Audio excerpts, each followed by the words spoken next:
One station making history every day. My sweet home, Chicago.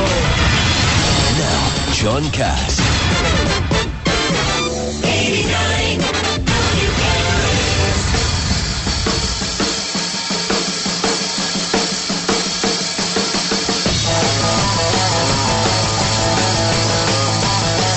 Hello, Chicago, 89 WLS, John Cass, mid-morning with Lauren Cohen, and we are watching an amazing scene. This is like a cool entertainment show. We just saw Bill Clinton, you know, the guy whose DirecTV bill we pay every month for $185. He just joined the party in Washington. We're paying thousands of dollars a month so that Bill Clinton can watch Cinemax West, you know, Naughty Housewives or whatever he watches. And then all the different presidents walking by and all the suck up the media, they're all sucking up. They're so excited. What is this costing us? How much? And isn't it when you're out of work or you're underemployed or on food stamps? Don't you feel better that the taxpayers are footing this huge bill with a great party about our leaders in Washington, who basically love us, and President Obama, who starts his second of what should be 4 or 5 terms in a row. Right? Till, And they think it's okay because, the first time around they spent $170 million. Now they've cut it back because we've got half the people from last time out there. And we're only going to have 2 balls instead of 10. So, hey, that's okay. Yeah, I don't like that 2-ball thing. Why not 10 balls? It's too expensive, John. Too expensive? Too expensive, and it's your money. So there's a military ball, and there's the big ball. And then, of course, Rahm Emanuel, I'm sorry I'm not there to go to his party. I read in the Tribune it's the most famous party of the year, probably because all the Hollywood stars will be there. Yeah, we got singers and dancers and all kinds of. We got James Taylor, Beyonce, all the big headliners. Did you see Michelle Obama's outfit? What did you think of her outfit? Okay, now I am Mr. Fashion, as you know. Yes, right? you are. The fashion police never go to your house. No, because it's like blue Oxford cloth shirt, gray slacks, and blue blazer. Oh, I'm looking right now. The girls are in purple. How pretty the girls look. Yeah, don't even go with the girl. The girls are lovely young ladies. But what's with Michelle Obama's Darth Vader outfit? It should have arrived on a spaceship. Describe it. I can't tell if it's dark blue or black, and it's from the neck down, and it looks like something they wore in the Starship. I don't want to say Starship Enterprise, but it's like Star Wars. Star Wars. It's not really. It's the coat, though. We don't know what she's wearing underneath. We won't know that till she's in the box where it's warm later, after her husband gets. My name is Michelle. I'm doing like these Star Wars. But the bangs, that's the big thing. Yeah, the bangs, too. She's got a whole new hairdo going. Now, last year, 4 years ago, I didn't want to go this year. I told them I don't want to go. I've seen it already. 4 years ago, I sat down there right in front of him. I watched his speech. It was very nice. I did feel a sense of history, even though I disagree with everything he stands for. I still like the guy personally. Were you asking yourself the question, why am I paying for this? No, I was asking myself the question. I was seeing the clouds. There were smoky clouds over the press box. That was all the hopium, right? That they were smoking to make themselves feel, because they're so opium. Because you smoke. Because when you're in the media, in love with Obama, your leg starts tingling and you can't concentrate, so you smoke opium to make yourself feel Well, we better. want to know what everybody out there thinks about us paying for this. So join the conversation. Call us at 312-591-8900 or text JJ to 68683 on the Townstone Financial WLS text line. Yeah, and we just lost. I was just about to press a button and we lost the call, but what is it about this event that kind of it's giving me the creeps? All right? What is it? Is it that Obama has basically cut the heads off the Republican Party with their help? They've taken the saw and cut their own heads off. Is it the media in love with this guy to the point of, I don't know what? I mean, they're just slavishly. When I heard George Stephanopoulos. It's the day to take a break, John, from our differences and to honor the office of the presidency. That is what today is. You can't even if you had Lauren, if you had both legs were tingling, you couldn't have sounded as. Should we just go to Valois and call it a day and have breakfast, the inaugural breakfast, $5, steak and eggs? What do you think? Or we'll take Sean on line 2. Sean, Elmwood Park. Good morning. Good morning. Listen, I cannot watch the inauguration, the final economic nail go into the coffin of this country's future. So I couldn't decide what I was going to do today. I put on the TV and I see James Earl Jones, Michelle Obama's new look. And it reminds me that there's a Conan the Barbarian movie done in St. Charles. So I'm taking everybody to see that. And referring to your first 2 points in the first 2 hours, can I say this is social engineering through fascism? Whether it's telling me how to give my employees days off or times off or who I can hire, or it's telling me how to be a capitalist, or it's taking little Sally and putting her in prison for a gun that shoots bubbles. This is fascism, and it's all done in the name of social engineering. They're going to emasculate all of us, and they want us all to be the hermaphrodites Dick Durbin is, and I can't take it. You can? Well, you got to get used to it, Mr. Sean, because 4 more years. Sean, you can't. Florida's still in the United States, and he hasn't yet sold Florida to Venezuela to make up for the debt, right? John, I'm going to tell you something. It's so disgusting, but it has inspired me because I'm a capitalist. I'm always working. Like in your first thing, what's work? Work to me is being at home. Work is where I find fun. I'm always thinking about how we're going to get together. And I'm working on something, John. And I'm going to advertise on your show. I'm announcing right now. I'm going to meet with your guys there. We're going to launch in about 3 weeks. I'm going to come on you, and I want you to talk about it because I am going to unite us. Okay. The capitalists of this country have to unite, and the only thing we can control is our interactions with each other. So how nice would it be, John, if you knew, no matter what you were doing, whether you were going to buy a meat from a butcher like your father, or you're going to buy real estate or talk to a lawyer, if you knew that was a capitalist, wouldn't that inspire you? I'm just inspired now, Sean, to know that President Obama is embarking on the second of probably 3 or 4 more terms, and that you could take your little book, or whatever Piers Anthony said, take your little Constitution, and we'll talk to you later, man, okay? But right now, we've got Darth Vader. Oh, there! Look, I'm watching now. There, all the little big shots are coming up with their cloth coats and their. Hey, John, I've got some inauguration trivia for you. Would you please? You want to ask a question? Bring it. Let's see if anybody out there knows the answer to this. What was the coldest inauguration ever? What president had the coldest inauguration, coldest temperatures? 1492. No, we didn't have a country then. 1587. Oh, didn't have a country then.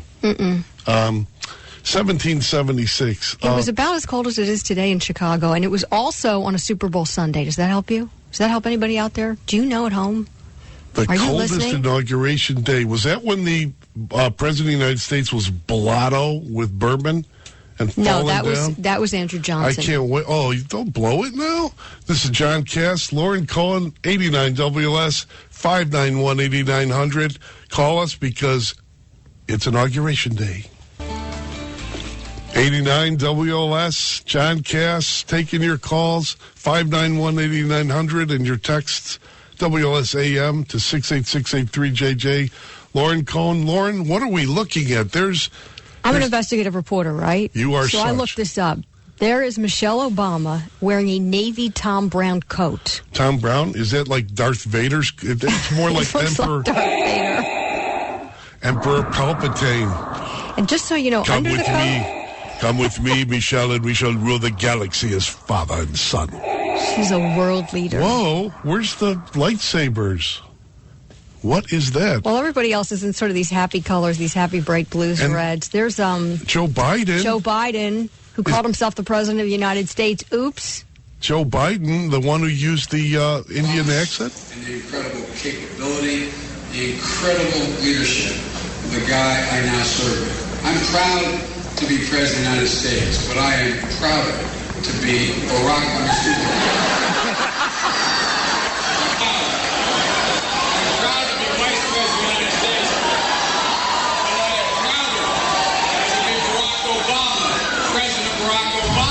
Nice, Joe.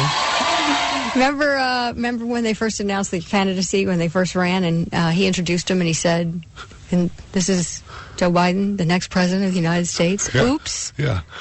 It rubs off. It's his I don't know. personality I rubs want to off. take everything back about the Darth Vader stuff that I said about Michelle Obama. Because she is the first lady, and I want to respect her office, and she actually rules the country. And now that you see it under the light, it's not really that Darth Vader-ish. It's more like a blue Republican cloth Do you want to know coat. what she's wearing under? She's wearing a cardigan by Reed Krakoff and a belt from J. Crew. She likes J. Crew. Reed Krakoff. And she was wearing Awesome. a Reed Krakoff. Yeah, And she was wearing a Coach outfit last night. And by the way, her necklace is by Kathy Waterman. So there you go. No Listen- fashion faux pas Listen, here. we're going to take a call. Will, 89 WLS, you're on the line from Skokie. Will? Good morning, ladies and gentlemen. Question, and this has always bothered me. Why, if a president is doing a second term, do they have to have a second inaugural? I mean, the guy already swore to preserve, protect, and defend the Constitution and all that stuff. Why do they have to do it? Is it just basically a party for all the people who gave him money? I just thought it's a big waste of time and money and effort. Hey, but they've scaled it down this year. Yeah, there's only 500,000 lobbyists with their greedy little hands dropping money everywhere they can. Only 2 balls to go because to, the not first 10. time was historic, and this is like, a sequel. I just think you're being rather rude here. But do you know the answer to our Will. trivia question, more Why do importantly? they have to do it? I mean, is there some legal requirement? Yeah, the law states you have to, basically take the oath of office on this day or yesterday. That's that first or second Sunday or third, whatever. Yeah. I don't know the law. Okay, but I think it's the law. But do we have an answer to our trivia question, Which more is? importantly? Which is the coldest- one was Reagan's Yeah. second inaugural. very good. Very good, Will from Skokie, and I'd like to send I'd like to send you a Steak and egg breakfast. to Valois, but we can't get them on the phone, and you'll have to pay for your own steak and egg because, since this is Obama land now, you have to buy me steak and eggs. How's Right. that? Yeah, you do all the work, and then you have to buy us stuff. I like that, right, Lauren? I like that. Do you have That's a any good more idea. trivia? I do. You want one? Yeah, quickly. Okay, quickly. The largest turnout ever for a presidential inauguration. Come on, this is an easy one. Let's see. How many people attended? Who was it for? 4 years ago. Yes. That's when he served up, the people were starving, 2 McFish sandwiches and 5 hot dog buns, fish and loaves, spread through the crowd. We were all nourished. And there was no prevention or nutrition program coming out of the White House at we that were time. so nourished with his love. It was just like, I just felt so tingly. We've got more trivia coming up, too. I'm not done. And we're going to describe everything that we see. This is John Cass, Lauren Cohn. Oh, here he Traffic comes. and weather, first on the 5s with Ryan Burrow. Here he comes. At WLSAM.com. Plus, get the latest from the Weather Channel, on-demand traffic, photo and video galleries, and more. Everything you need is at WLSAM.com. He told me tales and he drank my wine. Me and my magic man kind of feeling fine. There's nothing like clouds of hopium and the inauguration. News people all enthralled, enthralled. Watching right now, looks like about 800,000 people packed into the mall. Oh, yeah, because there's nothing like it. But here, when we come out of our hopium-induced dream for a second. Which you can't even see the Capitol from as far back with as all those people. the clouds of hopium, it's too thick. But listen, you know what? When President Obama took office, the unemployment rate was 7.8%. Guess what it is now? 7.8%. 7.8%. Way to go, man. But I'm not, we're a ecumenical program, right, Lauren, you and I? So we want to share. So we have John from Mundelein on the air. John, how you feeling today? You all tingly? Your legs tingly? I'll tell you how I'm feeling, John. Today is one of the days when I really love to listen to WLS because the low boil, bitterness, and hysteria is really entertaining to me. And I have to tell you, the smell of the hopium right now, John, here in Chicago, is being completely overrun by the stench of sour grapes coming out of your mouth. And Why I know would that you be guys so can't- personally rude? I wasn't rude to you. I'm not. I being wasn't rude to I you, just was think I? that I think that you are Stench are of sour expressing- grapes. Okay, but you seem pretty. Okay, you guys can't possibly acknowledge anything positive about the peaceful establishment of the executive. You have the guy on it saying, why do we have to have a second inaugural at all? It's the celebration of fascism, and they're going to put little girls in school, little schoolgirls in jail, and he's going to their little dresses. Three more terms, that hysteria. Wait, what's wrong with 3 more terms? John, what's wrong with 3 more terms? You're a bitter loser, and the immortal words of Nelson Muntz from The Simpsons, John. Ha ha! That's great. That's what passes for discourse now with the left, huh? This is about honoring the office of the president. Yes, let's honor it. We're honoring the office of the president. Just think it's just costing us a lot of money. After his 5th term, John from Wonderline will be the thought police in room 101. Anyway, John Cass and Lauren Cohen back after this. 89 WLS. When you want Chicago's classic hits, turn to 94.7 WLS. For traffic and weather info, tune into 890 AM WLS for traffic and weather first on the 5s when you need it most. When you see news happening, call the 89 WLS News Tip Hotline. Help make 89 WLS the most plugged-in news department in Chicago. See it. Say it. The WLS News Tip Hotline, 312-236-0507. 89 WLS, I'm here with Lauren Cohen. We're watching the wonderful inauguration, the second of what could be 3 or 4 more terms. Barack Obama, what do you think? Isn't it just gorgeous? It's beautiful, and right now they're giving the invocation. They're giving the invocation? The widow of civil rights leader Medgar Evers is giving the invocation, and that will be followed by the Battle Hymn of the Republic from the Brooklyn Tabernacle Choir. And that's always very stirring, but I think the only thing that can make it more stirring is while they're singing the Battle Hymn, that Rahm Emanuel and Lisa Madigan could stand up and recite the Gettysburg Address, kind of like a dual thing, You could hear the Battle Hymn in the background, since both are... You don't think Quinn Madigan and Daley are sitting together, do you? I don't think Governor Quinn would sit with these people at all. You want some more trivia? Yeah, I'd love some. How many times in our nation's history has an official presidential inauguration fallen on Sunday? Because, this time it fell on Sunday, and then they had the party today. Well, let's see, how old is our history? Divide by 7 and multiply by the square root of, I don't know, how many? Do you think anybody out there knows? Well, let's see. Does anyone out there know the answer know. to the question? Come on, come bring. I hope you're not all graduates of the new math like I was, where we gave up in the 7th grade. I don't know how I thought I was going to be an engineer. Now you have a calculator. You don't need to worry about math. Right in my head. But I'm looking at this inauguration. There's Michelle. I want to, and Barack Obama. Their eyes are closed. They're deep in prayer. Respectfully during the invocation. Respectfully deep in prayer, because prayer is very important to both of them. And I thought, I'm sorry that Reverend Wright isn't there. Would that be good? To have Reverend Wright give an invocation, he could be speaking about, all the cool things he said over the years that Barack Obama never heard him say. And then here comes Senator Schumer, senator from New York, who has just announced and told the world that he's just said it's okay for Charles Hagel, to become Secretary of Defense. So I guess he's dropping his... the Israeli lobby complaints about Mr. Hagel. It's very interesting what's going on in the background. I'm mesmerized how still all those people are there in the cold temperatures. They're not real. This. Are they real people, or are they just animatronic people? Did they pay for the guests to sit? Let me ask you this. Would you rather be packed in with 800,000 people for the ceremony, or be in Times Square at New Year's Eve, packed in, waiting for the ball to drop? I don't like crowds of any kind, but I did like going there the last time, 4 years ago, to see the history, the clouds of hopium, and so on.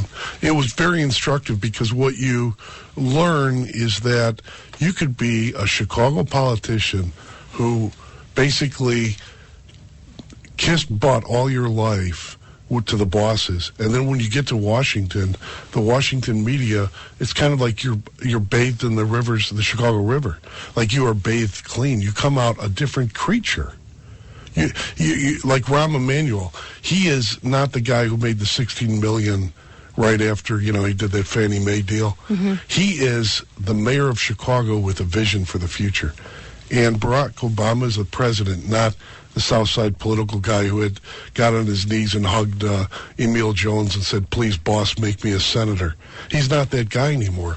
And the ceremony, the sort of Roman ceremony where we need chariots and people saying, "All glory is fleeting, all glory is fleeting," all that we don't. It's just very instructive to see how our country's governed. Yeah, so we're asking this question to you all out there this morning as you watch this beautiful ceremony in Washington. And it is a beautiful ceremony to honor the office of the president. Is, on a second term, should we be paying for this big celebration? Or should he just said, "I already said that. Thank you." Paul, Morton Grove, you're on line 2. Hello, John. Hey, Paul. Yes, thanks for taking my call. I'd like to guess at the trivia question of, I think there's, in 2008 when you were there, about probably 1.2 million people, I'm guessing. And that's, I don't know, that's probably my best guess. Our trivia question was, how many times in U.S. history has an official presidential inauguration fallen on a Sunday? I was going to say about, I did some math. I figured, and I just, by law of average, maybe about 7. Bingo! Bingo. You know win what? breakfast And on John Cass. No, actually, I win breakfast. Oh, that's right. Because You this is the win. Obama administration, so that means you do all the work. Belois. You didn't build that, but you get to buy me breakfast. Thanks, Paul. Thanks for buying me breakfast, Good steak guess. and eggs, and I'll have my eggs over easy. Thank you, my friend. And now we have Jerry in Michigan City. Jer, Hi, John and are you going Lauren. to buy me breakfast? Me and Lauren breakfast since you didn't Sure, build where it? would you like to go? You didn't build that. What's up, Jerry? Well, maybe you could have it with some sour grapes. Oh yeah, right. I like that Since sour we're grape on that taste. subject, not everyone has sour grapes because as I left and went to work this morning and came back, I noticed that our gas prices went up 20 cents a gallon. So the gas companies are celebrating our president's inaugural day. And I noticed that too in a taxi today, that when the gas prices go up, the taxi prices go up. Well, you were know right. what? That might be, but you take sour grapes and you make cognac out of it and enjoy that in your coffee. This is John Cass with Lauren Cohn. We're celebrating Obama's second big day with 4 or 5 more terms to come. When you want Chicago's classic hits, turn to 94.7 WLS. For traffic and weather info, tune into 890 AM WLS for traffic and weather first on the 5s when you need it most. He told me tales and he drank. John Cass, Lauren Cohn, 89 WLS, listening to the classic pre-inaugural song by Uriah Heep. And we're getting ready to go to Joseph Biden taking the oath of office by Sotomayor. We'll be going right to this right now. My honor. It is my honor to introduce the Associate Justice of the Supreme Court, Sonia Sotomayor, for the purpose of administering the oath of office to the Vice President. Will everyone please stand? The dignitaries on the dais come to their feet. The crowd on the National Mall already standing as Vice President Biden takes his position across from Supreme Court Justice Sonia Sotomayor to administer the oath. Mr. Vice President, please raise your right hand and repeat after me. I, Joseph R. Biden, Jr., do solemnly swear. I, Joseph R. Biden, Jr., do solemnly swear. That I will support and defend the Constitution of the United States. That I will support and defend the Constitution of the United States. Against all enemies, foreign and domestic. Against all enemies, foreign and domestic. That I will bear true faith and allegiance to the same. I will bear true faith and allegiance to the same. That I take this obligation freely. That I take this obligation freely. Without any mental reservation or purpose of evasion. Without any mental reservation or purpose of evasion. And that I will well and faithfully discharge. And that I will well and faithfully discharge. The duties of the office on which I am about to enter. The duties of the office upon which I am about to enter. So help me God. So help me God. Congratulations. The oath of office administered by Justice Sotomayor to Vice President Biden. Now shaking hands with her, giving His family hugs, Dr. Jill Biden embracing. There's nothing like he called himself President, Vice President Joe Biden, and soon, Lauren, we're going to have the President of the United States. And we're expecting him not to mess up this time. No, he won't. You mean we won't have to have that separate? Didn't they have to go and do it over again? They had to do it over again. He forgot to say something like, "Is that Bill Daley?" Oh no, that's not Bill Daley. That's James Taylor. James Taylor singing Fire and Rain. America the Beautiful. Oh, I'm sorry. But Fire and Rain's a good song. I like that song. Yeah. He's going to be followed by some hot stars like Beyonce. They're going to really rev it up. Kelly Clarkson. But yeah, it was Justice Roberts. They sort of messed it up. They had to do it again. And when the president got it right yesterday, his daughter said, "Daddy, you did it. You did it right. You didn't mess up." There's nothing Good like job. Messing up in front of your kids. I know mine are on. In front of the entire probably world. Listening to this program since they're on. They're off today and observance of Martin Luther King Day. Hey, you want another trivia question? Yeah. What do you think? The shortest inaugural address was from which president, and how many words? Can you? It would be President Rahm Emanuel, and it would be "I am the bleeping president." That would be right. You're close. Oh. Do you want a second try? Yeah. No. Go ahead. Tell me. George Washington, 135 words. Simple man. Well, and probably our greatest president because he did not want to be president. He did not fight for it. I don't think there was a ceremony or party back then. There might have been a little parade. Probably just took, more maybe after men on it was mounted over, horses. Took his wooden teeth out and Called it set a day. set him down, had a beer, right? Looked at Had a his, shot of bourbon. Yeah, had a shot of bourbon. What we're watching now is the President of the United States getting ready. Right now we have Chief Justice Roberts taking the podium. The people are standing. The President of the United States. Jr., who will administer the presidential oath of office. Everyone, please rise. Once again, the dignitaries and celebrities on the dais come to their feet. The Supreme Court Chief Justice John Roberts in position now to administer the oath of office to President Obama. Please raise your right hand and repeat after me. I, Barack Hussein Obama, do solemnly swear. I, Barack Hussein Obama, do solemnly swear. That I will faithfully execute. That I will faithfully execute. The office of President of the United States. The office of President of the United States. And will, to the best of my ability. And will, to the best of my ability. Preserve, protect, and defend. Preserve, protect, and defend. The Constitution of the United States. The Constitution of the United States. So help you God. So help me God. Congratulations, Mr. President.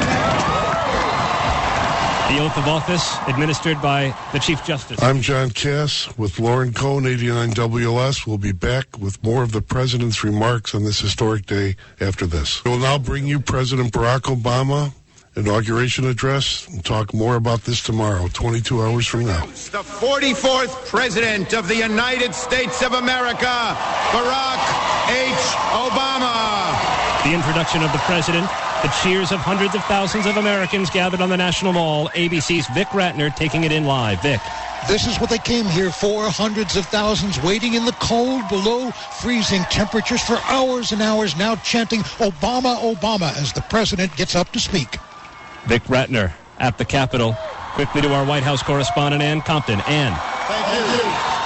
The president anxious to deliver this brief address, Aaron.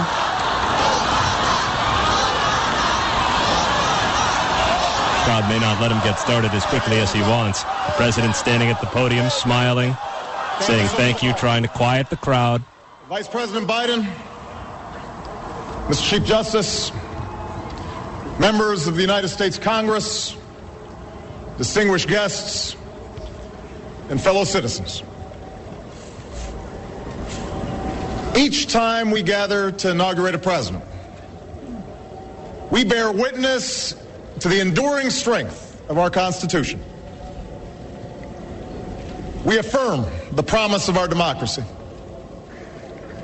We recall that what binds this nation together is not the colors of our skin or the tenets of our faith or the origins of our names. What makes us exceptional, what makes us American, is our allegiance to an idea articulated in a declaration made more than 2 centuries ago. We hold these truths to be self-evident, that all men are created equal,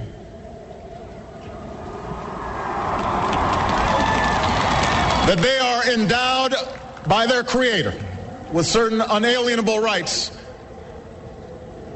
that among these are life, liberty, and the pursuit of happiness. Today, we continue a never-ending journey to bridge the meaning of those words with the realities of our time. For history tells us that while these truths may be self-evident, they have never been self-executing. That while freedom is a gift from God, it must be secured by His people here on earth. The patriots of 1776 did not fight to replace the tyranny of a king with the privileges of a few or the rule of a mob. They gave to us a republic, a government of and by and for the people, entrusting each generation to keep safe our founding creed. And for more than 200 years we have. Through blood drawn by lash and blood drawn by sword, we learned that no union founded on the principles of liberty and equality could survive half slave and half free. We made ourselves anew and vowed to move forward together. Together we determined that a modern economy requires railroads and highways to speed travel and commerce, schools and colleges to train our workers. Together we discovered that a free market only thrives when there are rules to ensure competition and fair play. Together we resolved that a great nation must care for the vulnerable and protect its people from life's worst hazards and misfortune. Through it all, we have never relinquished our skepticism of central authority, nor have we succumbed to the fiction that all society's ills can be cured through government alone. Our celebration of initiative and enterprise, our insistence on hard work and personal responsibility, these are constants in our character. For we have always understood that when times change, so must we. That fidelity to our founding principles requires new responses to new challenges. That preserving our individual freedoms ultimately requires collective action. For the American people can no more meet the demands of today's world by acting alone than American soldiers could have met the forces of fascism or communism with muskets and militias. No single person can train all the math and science teachers we'll need to equip our children for the future, or build the roads and networks and research labs that will bring new jobs and businesses to our shores.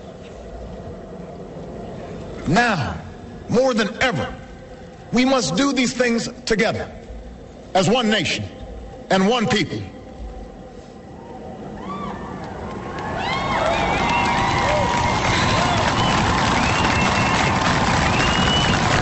This generation of Americans has been tested by crises that steeled our resolve and proved our resilience. A decade of war is now ending. An economic recovery has begun. America's possibilities are limitless, for we possess all the qualities that this world without boundaries demands. Youth and drive, diversity and openness, an endless capacity for risk, and a gift for reinvention. My fellow Americans, we are made for this moment, and we will seize it so long as we seize it together.